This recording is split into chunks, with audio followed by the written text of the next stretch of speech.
Hello दोस्तों, अस्सलाम वालेकुम, नमस्कार। आप लोग कैसे हैं? इस महाराजगंज जिले में सबसे बड़ा ताजिया, चलिए मैं आप लोग को दिखाता हूँ मक्का का सबसे बड़ा नक्शा दिखाता हूँ मैं आप लोग को भारतखंड पकड़ी में। चलिए वीडियो में बने रहिए आप लोग पूरे।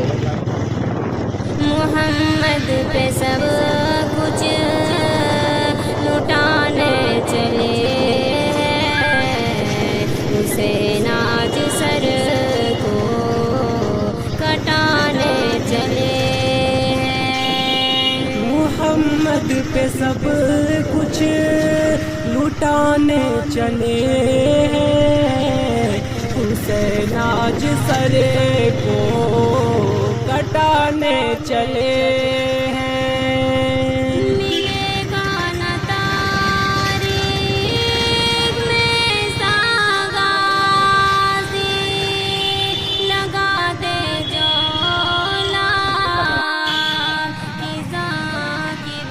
हटिया कहाँ से मिलेगा न तारीख में सागाजी, लगा दे जो औलाद